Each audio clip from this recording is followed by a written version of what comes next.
Bismillahirrahmanirrahim. Assalamualaikum warahmatullahi wabarakatuh. Salam sejahtera buat kita sekalian. Baiklah teman-teman, pada kesempatan kali ini kita bertemu lagi pada mata kuliah yang berbeda, yaitu komunikasi kesehatan. Dan untuk pembahasan yang pertama di mata kuliah ini, kita akan mengawalinya dengan pengantar komunikasi kesehatan itu sendiri, serta membahas sedikit mengenai kontrak perkuliahan. Nah, mengapa kita mengawali dengan pengantar tentang komunikasi kesehatan? Tujuannya sederhana.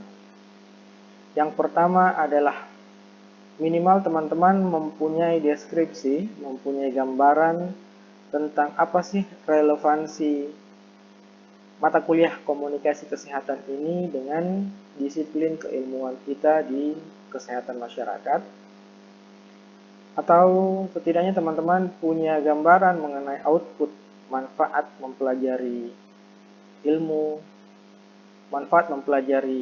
komunikasi kesehatan atau teori komunikasi kesehatan dengan kaitannya tentang mata kuliah, dengan kaitannya tentang disiplin ilmu kesehatan masyarakat itu sendiri.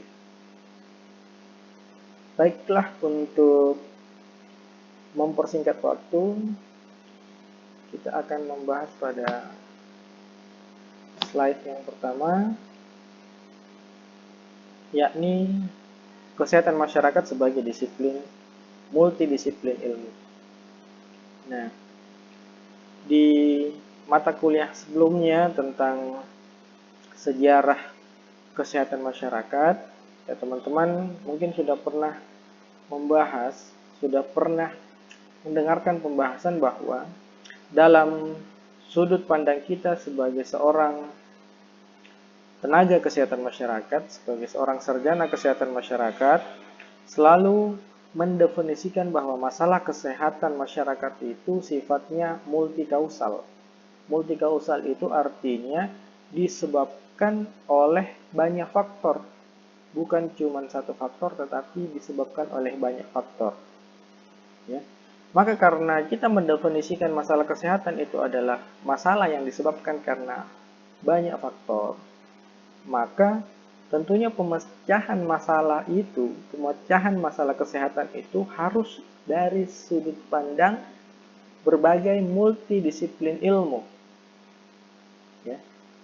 Jadi saya ulang, karena masalah kesehatan itu adalah sifatnya multikausal, didefinisikan sebagai masalah yang disebabkan oleh banyak faktor, maka kesimpulannya pemecahannya juga harus secara multidisiplin ilmu. Artinya semua keilmuan yang bersifat multidisiplin itu harus terlibat dalam menyelesaikan masalah kesehatan. Jadi dalam sudut pandang kita sebagai tenaga kesehatan masyarakat mengatakan bahwa misalnya penyakit A itu tidak hanya disebabkan oleh virus misalnya. Misalnya kita ambil contoh penyakit TB, tuberkulosis, ya. Kita tidak hanya mendefinisikan bahwa seorang yang menderita TB itu, seorang yang menderita tuberkulosis itu hanya semata-mata disebabkan karena ada kuman, Mycobacterium tuberculosis di dalam paru-parunya. Ya. Kita tidak hanya memandang itu semata, tetapi kita juga melihat hal-hal yang berada di belakang fenomena itu. Misalnya faktor perilaku lah, faktor kebudayaan lah, atau faktor-faktor yang lainnya. Ya. Misalnya juga tentang untuk menyelesaikan masalah adiksi narkoba misalnya. Itu kan tidak hanya bisa diselesaikan ketika hanya menggunakan sudut pandang kesehatan masyarakat, tetapi untuk menyelesaikan masalah penyalahgunaan psikotropika misalnya, itu harus bekerja sama dengan beberapa orang, dengan beberapa multidisiplin ilmu, bukan hanya orang-orang yang terlibat atau bukan hanya orang-orang yang mempunyai disiplin ilmu kesehatan masyarakat, tetapi tokoh-tokoh agama juga harus terlibat, orang-orang hukum misalnya Pak polisi misalnya, atau orang-orang psikolog juga harus terlibat dalam menyelesaikan permasalahan-permasalahan tersebut. Nah, kita lanjut. Ya. Hal yang kedua yang akan saya sampaikan, mengapa kita harus mempelajari komunikasi kesehatan, karena yang pertama saya sudah jelaskan pada slide sebelumnya. Yang kedua ternyata, nah ini juga berangkat di landasan yang pertama tadi, bahwa kita menganggap masalah kesehatan itu adalah masalah yang harus diselesaikan dengan berbagai disiplin ilmu.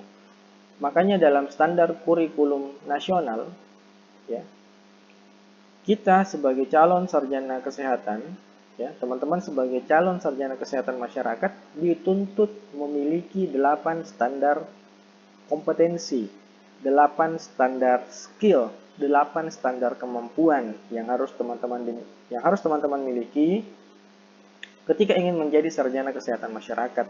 Apa itu? Yang pertama, kemampuan mengkaji dan menganalisis situasi. Kemudian yang kedua, kemampuan mengembangkan perencanaan dan kebijakan program. Kemampuan mengembangkan perencanaan program dan kebijakan program itu sendiri. Nah, biasanya hal-hal di poin kedua ini, yang lebih expert pada poin kedua ini adalah teman-teman yang jurusan di AKK, ya. Nah, yang ketiga ternyata kita harus dituntut memiliki kemampuan berkomunikasi secara efektif. Ya, biasanya teman-teman yang mengambil jurusan promosi kesehatan, yang spesifik di promosi kesehatan, itu tuntutan utamanya adalah poin ketiga ini. Saya tidak mengatakan bahwa promosi kesehatan, ya jurusan promosi kesehatan tidak perlu tahu tentang poin yang kedua atau poin yang pertama, tidak ya. Tetapi yang saya bilang adalah yang lebih expert, yang lebih mendominasi skill-skill ini, ya tentunya untuk poin ketiga adalah teman-teman yang biasanya bergelut dalam jurusan promosi kesehatan. Poin yang keempat, ya kemampuan memahami budaya setempat, ini berlaku umum, kemampuan memberdayakan masyarakat, penguasaan terhadap dasar-dasar ilmu kesmas, perencanaan keuangan, dan kemampuan berpikir sistem, memimpin dan berpikir sistem. Nah, kalau kita lihat dari 8 standar kompetensi ini, ternyata untuk mata kuliah kita mengenai komunikasi kesehatan itu ada pada standar ketiga, kemampuan berkomunikasi secara efektif. Nah, tentunya dari dua slide, dari dua pembahasan saya sebelumnya, teman-teman minimal sampai saat ini, sampai detik ini sudah punya gambaran tentang relevansi mata kuliah komunikasi kesehatan itu dengan disiplin ilmu kita, disiplin ilmu teman-teman sebagai calon sarjana ilmu kesehatan masyarakat. Nah, selanjutnya, kalau berbicara mengenai tujuan komunikasi kesehatan, sebenarnya pada dasarnya tujuan komunikasi kesehatan itu sama persis dengan tujuan komunikasi pada umumnya. Nah, tujuan komunikasi pada umumnya kan kurang lebih seperti ini. Tujuan komunikasi itu adalah bagaimana kita sebagai seorang komunikator, penyampai pesan, ya, menyampaikan informasi kepada lawan bicara yang diistilahkan sebagai komunikan. Ya, jadi kalau yang menyampaikan pesan itu namanya komunikator, yang menerima pesan itu namanya komunikan. Nah, tujuannya adalah bagaimana seorang komunikator menyampaikan informasi kepada komunikan agar informasi itu bisa dipahami, bisa dimengerti oleh komunikan. Dan harapan berikutnya adalah komunikan sebagai penerima pesan dapat mengikuti, ya, dapat menjalankan instruksi dari pesan-pesan yang kita sampaikan. Atau dengan kata lain, seorang komunikan dapat mengikuti perintah, ya, dapat melakukan perilaku yang sesuai seperti yang diinginkan oleh pemberi pesan atau komunikator. Itu tujuan umum dari komunikasi. Jadi ketika ada kata kesehatan di belakang komunikasi, berarti tujuannya adalah bagaimana seorang komunikator, penyampai pesan, memberikan informasi kesehatan kepada komunikan, ya, sehingga informasi-informasi kesehatan itu dipahami, dimengerti, dan harapannya dilaksanakan, ya. Bagaimana pesan kesehatan itu setelah diberikan, pesan itu bisa dipahami, dimengerti, dan dijalankan, dilaksanakan sesuai dengan keinginan dari si pemberi pesan, sesuai dengan keinginan dari komunikator. Siapa dia? Ya, tidak lain adalah kita-kita ini. Komunikator yang dimaksud adalah tidak lain dari kita-kita ini, calon sarjana kesehatan masyarakat. Ya. Jadi perbedaannya hanya itu saja. Ketika berbicara tujuan komunikasi kesehatan, ya substansinya hanya menambah kata kesehatan saja. Jadi harapannya agar individu, masyarakat, ataupun kelompok sebagai penerima pesan mengetahui informasi seputar kesehatan, seputar masalah kesehatan, dan harapan berikutnya adalah ketika mereka paham dan mengetahui informasi tersebut, mereka bisa berubah perilakunya sesuai dengan perilaku-perilaku kesehatan, kaidah-kaidah kesehatan yang kita inginkan. Misalnya, bagaimana merubah perilaku seorang yang pecandu psikotropika, bagaimana merubah perilaku itu dari yang gemar mengonsumsi obat-obat terlarang, dirubah agar perilaku itu bisa berhenti dan mengikuti anjuran-anjuran atau perilaku-perilaku kaidah-kaidah kesehatan. Nah, kembali di awal slide tadi, untuk merubah itu, ya, kita tidak hanya membutuhkan seorang komunikator kesehatan, ya. Kita tidak hanya membutuhkan seorang tenaga kesehatan masyarakat, tapi juga kita membutuhkan seorang tokoh agama misalnya, tokoh pemerintah, tokoh adat, dan lain-lain sebagainya. Itulah tujuan komunikasi kesehatan yang sesungguhnya. Berikutnya, apa urgensi kita mempelajari komunikasi kesehatan? Mengapa mempelajari komunikasi kesehatan? Nah, ternyata masalah-masalah kesehatan dan masalah penyakit itu tidak hanya semata-mata bersumber dari kelalaian individu, ya. Kelalaian individu, kelalaian kelompok, komunitas, ataupun kelalaian keluarga itu sendiri.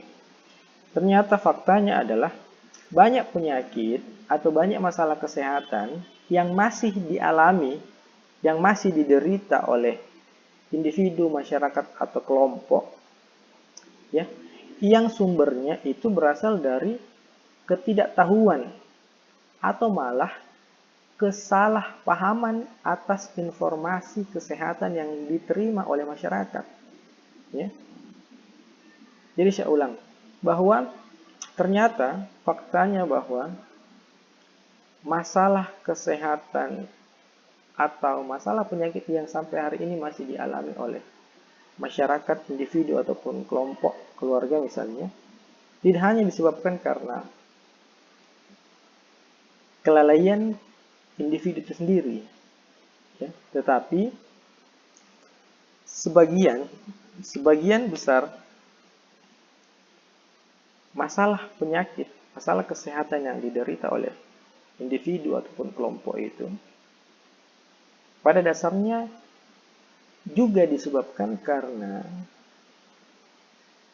ketidaktahuan mereka terhadap masalah kesehatan atau bahkan kesalahpahaman, salah menafsirkan informasi kesehatan yang diterima. Ya. Saya beri contoh seperti ini.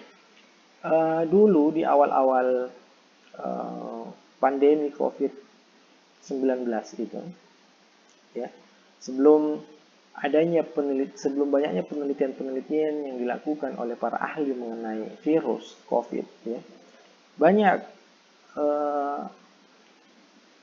asumsi-asumsi yang berkembang di masyarakat, banyak argumentasi-argumentasi yang berkembang di masyarakat mengenai cara penanganan COVID, ya, mulai dari kampanye tentang penggunaan kalung anti corona lah, penggunaan jahe, ya, lengkuas dan lain-lain sebagainya untuk bisa menyembuhkan penyakit corona, penggunaan minyak kayu putih, ya, yang sampai minyak kayu putih itu banyak yang meminumnya, ya, dimandikan malah ke seluruh tubuh. Nah, sayangnya ketika informasi-informasi tersebut disampaikan oleh tokoh-tokoh masyarakat, ya, dan beredar luas di beberapa media sosial, ya, dan masyarakat mengadopsi informasi itu, ya, yang ada malah penyakit itu, ya, masalah kesehatan itu tidak selesai, bahkan bertambah parah karena treatmentnya salah. Penyakit atau masalahnya bertambah parah karena treatmentnya salah, penanggulangannya salah. Kenapa penanggulangannya salah? Karena informasi yang diterima juga keliru. Nah, itu yang dimaksud di slide ini. Mengapa masalah kesehatan itu tidak hanya bersumber dari kelalaian atau kesalahan individu, tetapi juga dipengaruhi oleh ketidaktahuan atau bahkan kesalahpahaman individu atau masyarakat dalam menerima atau menafsirkan pesan kesehatan. Jadi seperti itu ya untuk pembahasan di slide ini.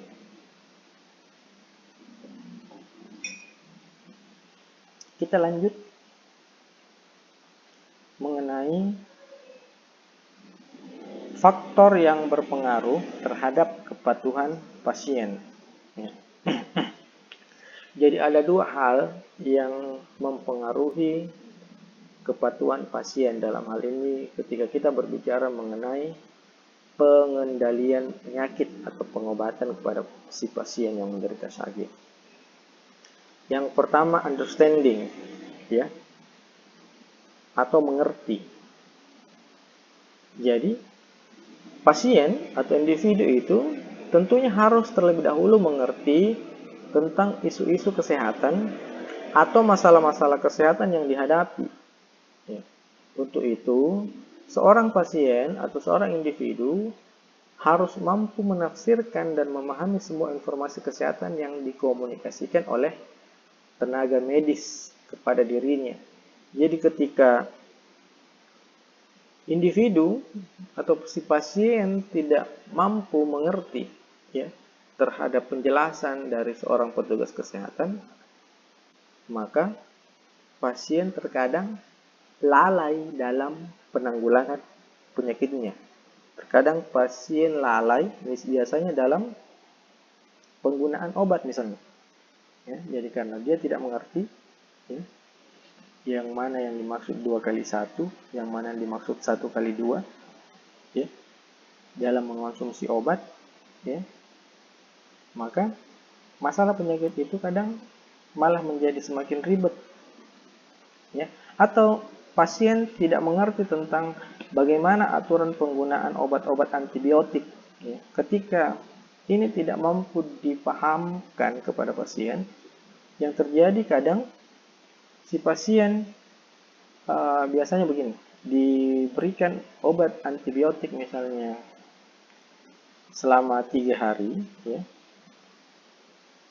pasien di hari kedua sudah sembuh, merasa baikan, dan obat itu berhenti diminum. Padahal kan kalau berbicara obat antibiotik itu harus habis, harus dikonsumsi, dihabiskan. Karena ketika tidak dihabiskan,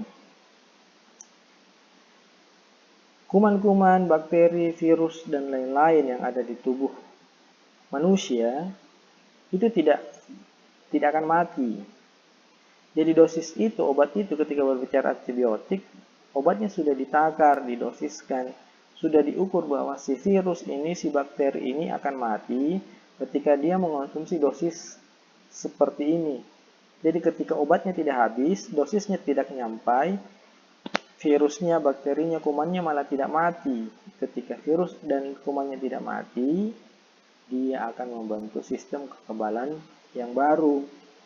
Sehingga mengapa ketika penyakit yang sama muncul, diberikan obat yang sama, penyakitnya tak kunjung sembuh karena virus, bakteri, kumannya sudah resisten, sudah membentuk antibodi terhadap obat yang diberikan sebelumnya karena tidak jadi mati. Itu yang pertama ya, tingkat pemahaman, mengerti. Yang kedua, yang punya faktor yang berpengaruh terhadap kepatuhan pasien, faktor yang kedua adalah mengingat. Ya, jadi selain mampu menafsirkan, mengerti tentang pesan, pasien juga harus mampu mengingat pesan itu, mengingat informasi, mengingat saran medis yang diberikan. Jadi bila dalam mengomunikasikan informasi seputar kesehatan, ya, biasanya seorang tenaga kesehatan, ya, ahli medis, ya, biasanya kalau bicara dalam dunia medis. Tapi kalau kita kan tidak berbicara dalam dunia medis, kita berbicara sebelum ke tahapan medis atau biasanya sebelum terjadi penyakit. Nah, dalam ilmu komunikasi kesehatan itu nanti kita pelajari ada yang kita kenal sebagai jargon, istilah, ya, istilah. Jadi diharapkan jangan menggunakan istilah-istilah, jargon-jargon, ya, yang sulit diingat, ya. Jadi itulah tadi ilmu komunikasi kesehatan itu, ilmu komunikasi itu. Komunikasi pada dasarnya pada tujuan awalnya agar bagaimana seorang komunikator menyampaikan informasi agar informasi itu dimengerti oleh komunikan. Jadi dalam dunia komunikasi, dalam teori komunikasi, sebenarnya tidak perlu menggunakan bahasa-bahasa yang terlalu ilmiah, yang terlalu apa istilahnya, yang terlalu ilmiah, yang terlalu sulit, ya, yang terlalu menggunakan bahasa-bahasa Latin dan lain-lain, ya. Ketika sasaran kita adalah masyarakat yang mungkin tingkat pendidikannya di bawah standar, di bawah rata-rata misalnya. Ya, lain ketika lain halnya ketika yang menjadi komunikan kita adalah seorang yang punya status pendidikan sarjana misalnya. Itu bolehlah kita menggunakan istilah-istilah yang keren, istilah-istilah ilmiah misalnya. Tapi ketika informan kita adalah masyarakat awam, ya hindarilah penggunaan istilah-istilah yang terlalu ilmiah, ya. Seperti menggunakan kata preventif, promotif. Mereka paham apa misalnya untuk masyarakat yang awam tersebut. Nah, jadi itu yang dihindari, penggunaan istilah-istilah yang terlalu ilmiah, menggunakan bahasa medis yang tidak dipahami oleh masyarakat. Karena ketika itu dilakukan, maka masyarakat atau pasien akan susah mengingat informasi yang kita berikan. Ya, karena terlalu rumit untuk menyebutkannya saja susah, apalagi untuk diingat.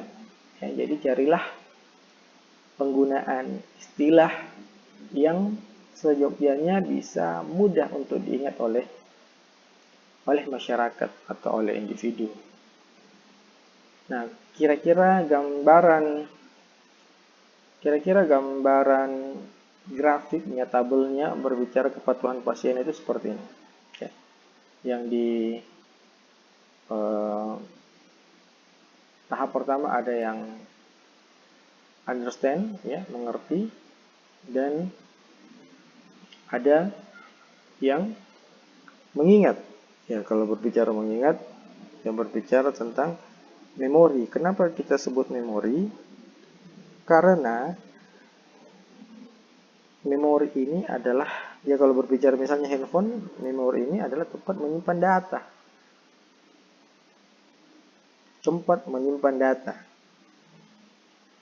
Ya. Jadi di mana hubungan antara understand dengan memori ini? Yang punya peran adalah seorang komunikator kesehatan. Ya. Di sini mempunyai peran penting, seorang komunikator mempunyai peran penting dalam membentuk tingkat understand dan memorize, ya, pengingatan terhadap pasien. Ya. Ketika ini sudah terbentuk, maka ketika understand dan memori sudah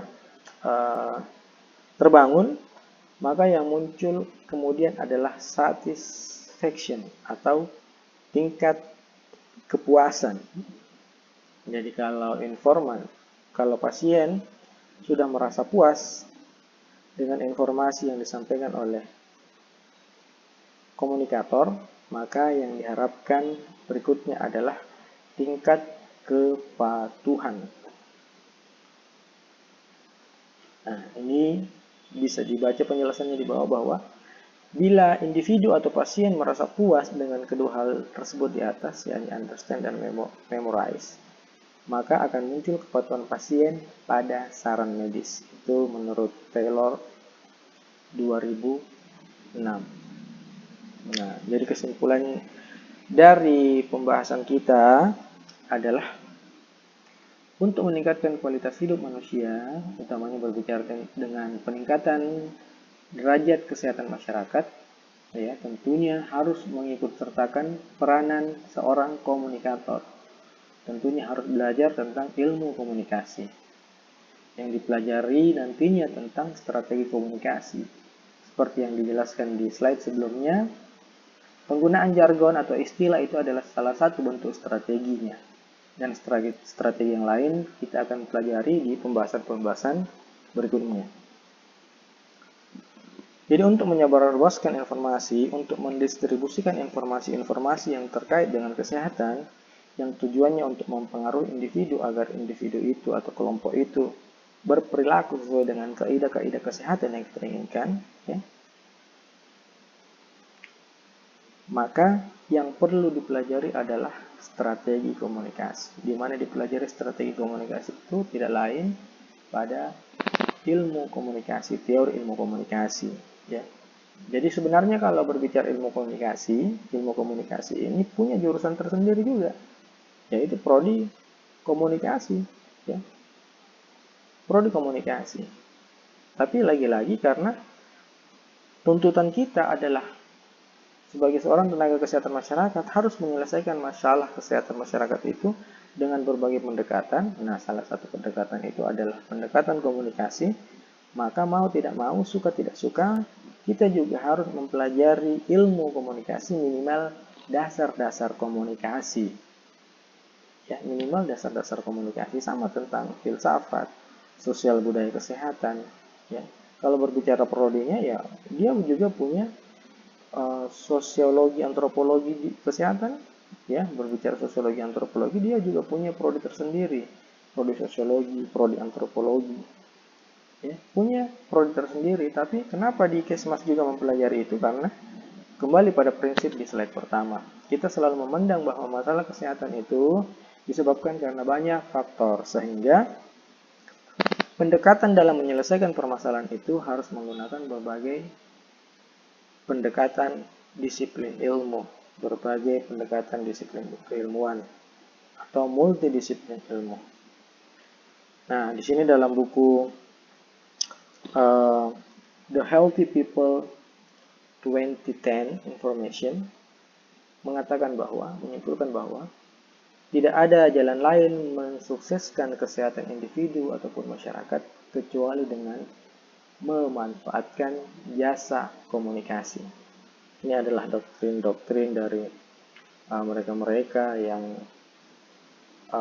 mendalami bidang ilmu komunikasi. Katanya tidak ada jalan lain untuk mensukseskan kesehatan masyarakat kecuali dengan menggunakan jasa komunikasi. Itu dikutip dalam buku The Healthy People 2010 Information. Saya rasa seperti itu pengantar pembahasan kita pada pertemuan kali ini, ya. Harapan saya dengan penjelasan-penjelasan yang telah saya sampaikan, teman-teman sudah mampu membangun deskripsi, sudah mampu membangun gambaran mengenai kira-kira output dari mata kuliah ini nantinya akan mengarah kemana, dan manfaat mempelajari mata kuliah ini kira-kira akan berdampak pada hal-hal seperti apa. Saya kira seperti itu. Saya akhiri dengan ucapan wabillahi taufiq wal hidayah. Wassalamualaikum warahmatullahi wabarakatuh. Salam sejahtera buat kita sekalian. Sekian dan terima kasih.